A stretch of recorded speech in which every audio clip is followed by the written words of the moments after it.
SAP को समझने के लिए सबसे पहले हम लोगों को एसएपी का मतलब समझना पड़ेगा कि एसएपी होता क्या है, एसएपी की डेफिनेशन क्या होती है, एंड फिर एसएपी के इंडिविजुअली हर एक कैरेक्टर का मतलब क्या है। तो फर्स्ट पार्ट में हम लोग यही समझेंगे। सो जनरली एसएपी का फुल फॉर्म होता है system application and products in data processing. अब ये डेफिनेशन के अंदर चार वर्ड्स आ गए, बट इन चार वर्ड से मतलब एक्सप्लेन नहीं होता, तो हम लोग हर एक पार्ट को ड्रिल डाउन करेंगे। तो सबसे पहले हाँ आता है वर्ड हमारा एस।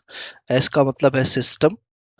सिस्टम एक कंप्लीट एक इन्वायरमेंट होता है जिसमें हर एक एक्टिविटी परफॉर्म होती है। जनरली एसएपी 3 टायर पे काम करता है, जिसमें 3 लेयर होती है: presentation layer, application layer and database layer.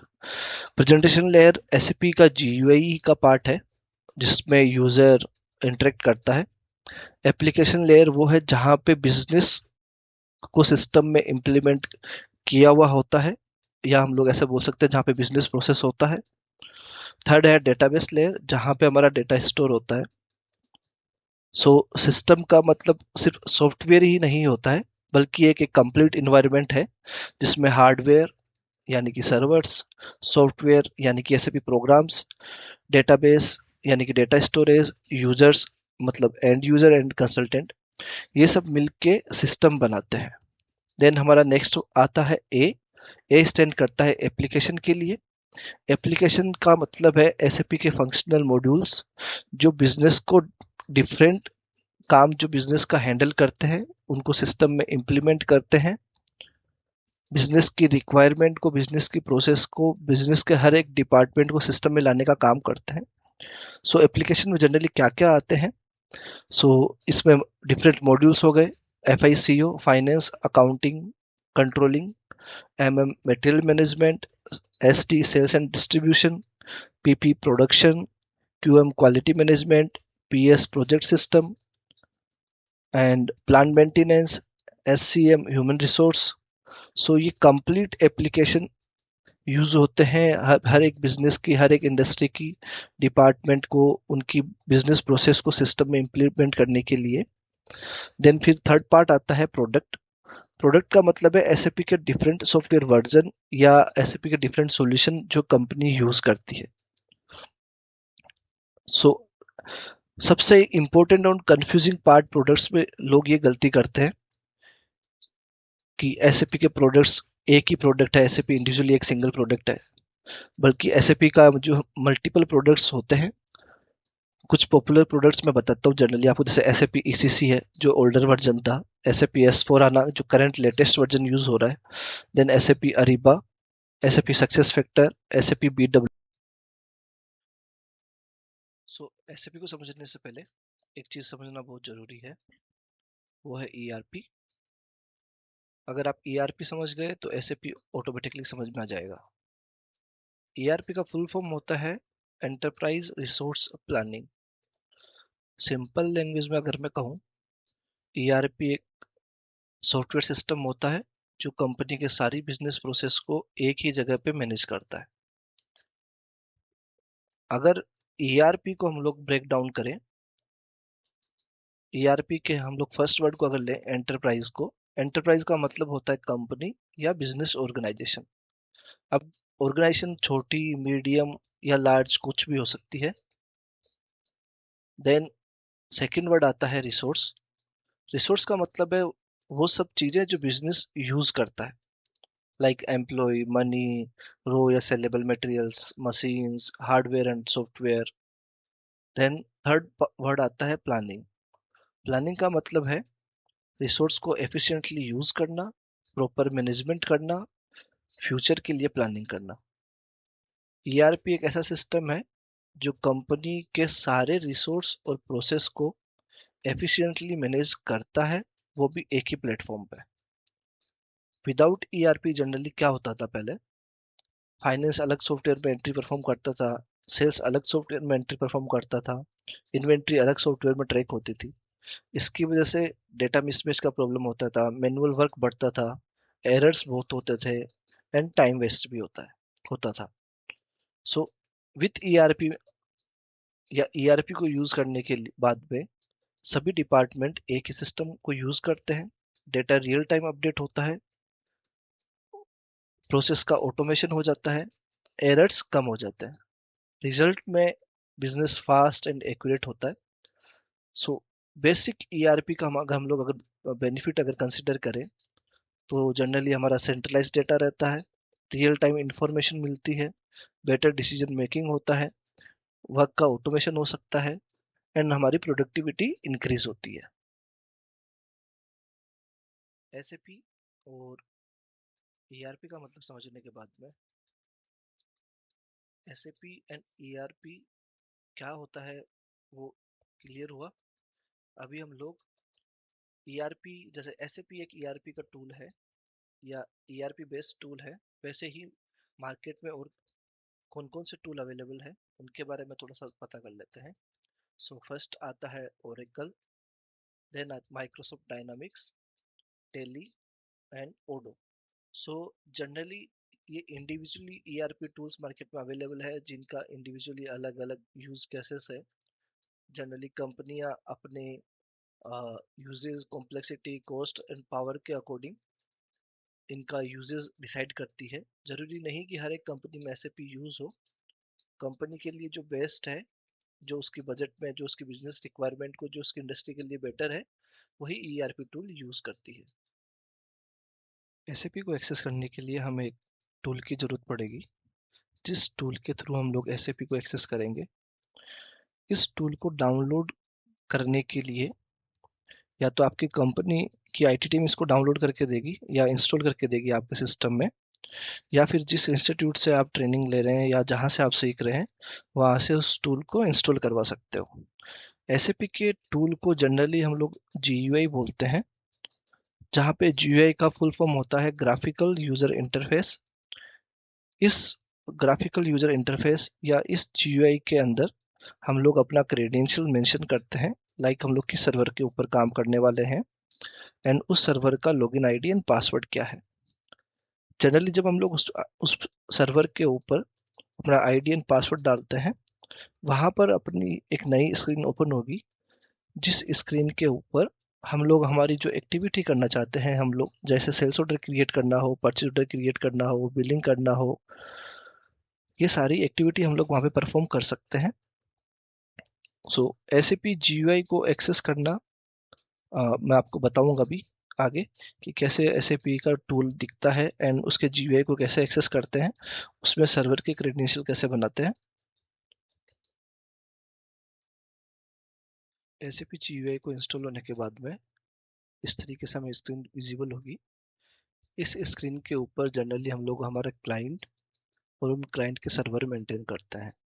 Generally 3 तरह के सर्वर होते हैं। एक होता है डेवलपमेंट सर्वर, एक होता है क्वालिटी सर्वर, एक होता है प्रोडक्शन सर्वर। डेवलपमेंट सर्वर के ऊपर 2 तरह की टीम काम करती है। एक होती है फंक्शनल टीम, एक होती है टेक्निकल टीम। टेक्निकल टीम का एक्टिविटी रहता है कोड करना एंड रिक्वायरमेंट के अकॉर्डिंग इन्हांसमेंट करना, रिपोर्ट्स बनाना, स्मार्टफॉर्म बनाना। फंक्शनल टीम कॉन्फ़िगरेशन करती है। देन सारी एक्टिविटी डेवलपमेंट एंड फंक्शनल का कॉन्फ़िगरेशन के पार्ट को हम लोग क्वालिटी सर्वर में लेके जाते हैं। क्वालिटी सर्वर के ऊपर ले जाके उसका टेस्टिंग परफॉर्म करते हैं। टेस्टिंग परफॉर्म होने के बाद में, फाइनल होने के बाद में, हम लोग उसको प्रोडक्शन में लेके जाते हैं। प्रोडक्शन में जाके लाइव उसके ऊपर फिर डेटा एंट्री परफॉर्म होता है। जनरली हम लोग प्रोडक्शन सर्वर में कोई भी करेक्शन परफॉर्म नहीं करते हैं, क्योंकि प्रोडक्शन सर्वर में करेक्शन करने की वजह से बाकी प्रोसेस के ऊपर भी इम्पेक्ट आ सकता है। तो यहाँ पे हम लोग 3 सर्वर बनाएंगे। जनरली कैसे बनाते हैं, न्यू पे क्लिक करना है, क्लिक करने के बाद में नेक्स्ट पे क्लिक करना है, नेक्स्ट पे क्लिक करने के बाद में सर्वर का नाम देना है, लाइक एसएपी डेव सर्वर, या फिर क्लाइंट का नाम आप रख सकते हो, क्लाइंट डेव सर्वर।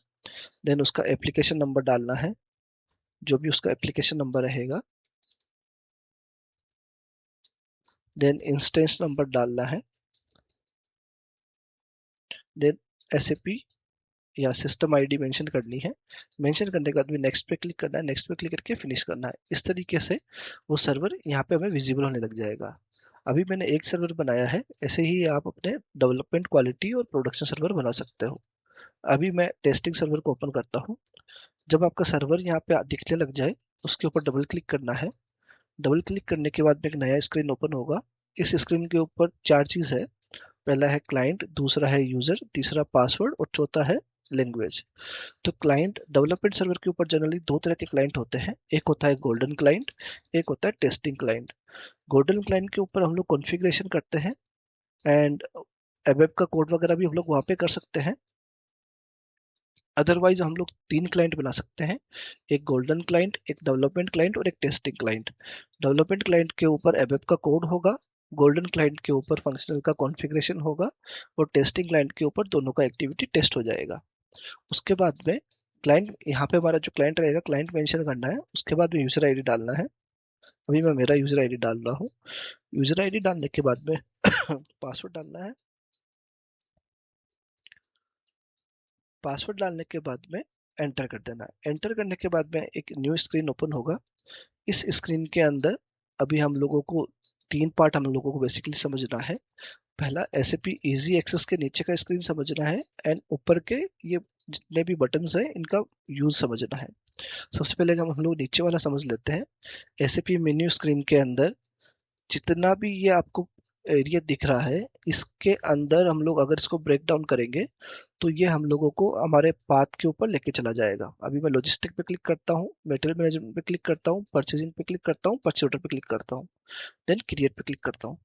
कुछ यूजर्स को यहाँ पे डिस्क्रिप्शन दिखता है, कोड नहीं दिखता। उसका रीजन होता है यहाँ एक्स्ट्रा के अंदर सेटिंग पे जाके अगर डिस्प्ले टेक्निकल नेम्स के ऊपर अगर चेक मार्क लगा हुआ होगा तो उनको टी कोड दिखने लग जाएगा। अगर ये चेक मार्क नहीं होगा तो ओनली डिस्क्रिप्शन आएगा।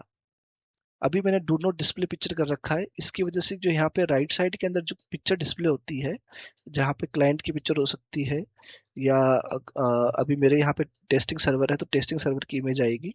मैं अगर इसको हटा के दिखाता हूँ आपको तो यहाँ पे इस तरीके से अभी इमेज आने लग जाएगी। अगर कर्सर के ऊपर ऐसे राउंड राउंड सर्कल आता है इसका मतलब है कि सिस्टम टाइम ले रहा है। तो अभी ये SAP लर्निंग हब आने लग गया। अभी मैं अगेन वापस जाके इसको हाइड कर देता हूँ।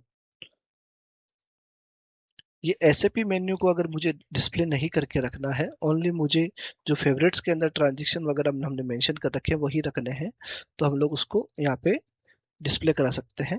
अगर मैं यहाँ पे टिक मार्क लगा देता हूँ तो मुझे SAP मेन्यू नहीं दिखेगा, ओनली फेवरेट की स्क्रीन दिखेगी। अगर मुझे SAP मेन्यू भी रखना है तो मैं SAP मेन्यू पे इसको डू नॉट डिस्प्ले मेन्यू पे चेक मार्क हटा दूंगा, देन डिस्प्ले हो जाएगा। अभी कुछ लोगों को फेवरेट्स ऊपर दिखता है, मुझे ऐसे भी मेन्यू ऊपर दिख रहा है। उसका रीजन है मैंने सेटिंग में जाके display favourite at end of the list कर रखा है, इसकी वजह से वो नीचे आ रहा है। अगर मैं इसको चेक मार्क हटा दूंगा तो ये ऊपर दिखने लग जाएगा। अभी फेवरेट्स में अगर कोई ट्रांजेक्शन या फोल्डर बनाना है, फेवरेट के ऊपर मैंने सेलेक्ट किया, राइट क्लिक किया, इंसर्ट अगर मैं फोल्डर करता हूँ, फॉर एग्जाम्पल टेस्ट मैंने करके एक फोल्डर डाला तो वो फोल्डर इंसर्ट हो जाएगा। फोल्डर के अंदर अगर मुझे कुछ टी कोड मेंशन करने हैं तो मैं इंसर्ट ट्रांजेक्शन करूंगा और उसके अंदर अपना कोड मेंशन कर दूंगा, जिससे मुझे वो कोड वहां उस फोल्डर के अंदर दिखने लग जाएगा। अभी ये फोल्डर दिखने के बाद में फोल्डर के अंदर कोड आ गया। अगर मैं इस पर डबल क्लिक करूंगा तो मुझे उस पर्टिकुलर ट्रांजेक्शन की स्क्रीन के ऊपर सिस्टम रीडायरेक्ट कर देगा।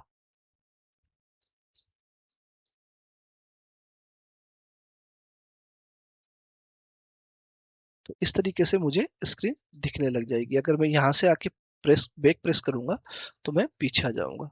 ये होने के बाद में यहाँ पे एक सबसे इंपॉर्टेंट चीज है SAP बिजनेस वर्क प्लेस। अगर SAP बिजनेस वर्क प्लेस पे मैं क्लिक करता हूँ तो यहाँ पे यूजर का इनबॉक्स वगैरह आउटबॉक्स वगैरह मुझे दिखेगा। ये तरीके का एक तरीके का मेल बॉक्स है।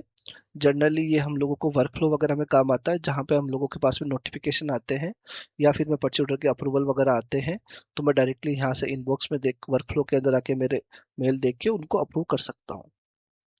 देन उसके बाद में सेम इंफॉर्मेशन अगर मुझे ऊपर से एक्सेस करनी है, फॉर एग्जांपल मुझे यूजर को असाइन जो रोल्स है उसी के अकॉर्डिंग मुझे इंफॉर्मेशन दिखनी चाहिए, तो मैं यहाँ पे यूजर मेन्यू पे क्लिक करूंगा तो मुझे SAP का मेन्यू हट जाएगा और यूजर को जो असाइन रोल्स है ओनली उन्हीं का इंफॉर्मेशन आएगा।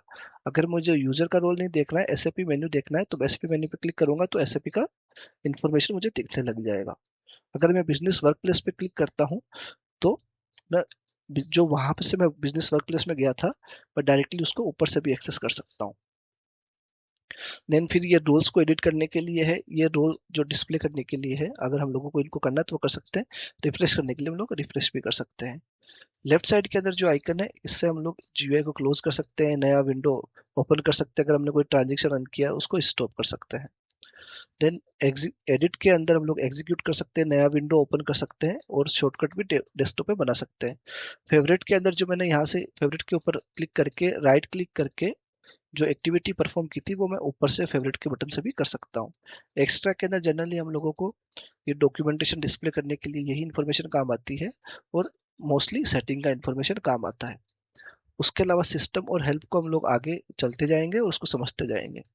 देन यहाँ पे जो कर्सर थे बैक करने का, लॉग ऑफ करने का, अगर देखिए मैं कर्सर लेके जाता हूँ तो सिस्टम मुझे यहाँ से शॉर्टकट की भी दिखाता है। शिफ्ट प्लस अगर मैं F3 करूंगा तो इस आइकन के ऊपर क्लिक करने का जो यू काम होगा वो डायरेक्टली हो जाएगा। देन ये प्रिंट करने के लिए आता है, ये फाइंड करने के लिए रहेगा, ये फाइंड नेक्स्ट करने के लिए रहेगा। जैसे हम लोग कंट्रोल एफ करके फाइंड करते हैं, देन अगर उसको कंट्रोल फाइंड के बाद में आगे नेक्स्ट जाना है तो कंट्रोल जी करके कर सकते हैं। देन ये पेज अपसाइड डाउन करने पेज अप डाउन करने के लिए रहेगा। एंड ये अगर मैं इस स्क्रीन के ऊपर यहाँ पे ये कमांड बार होती है, कमांड बार में मैं डायरेक्ट ट्रांजेक्शन भी डाल सकता हूँ।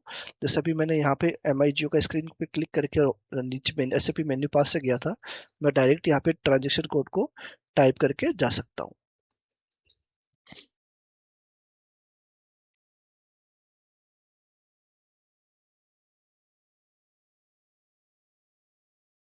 सो इस तरीके से अगर मैं बैक प्रेस करूंगा तो पीछे आ जाऊंगा, क्लोज करूंगा, कैंसिल करूंगा तो कुछ नहीं होगा, बैक प्रेस करने के ऊपर मैं मुझे पीछे आ जाऊंगा।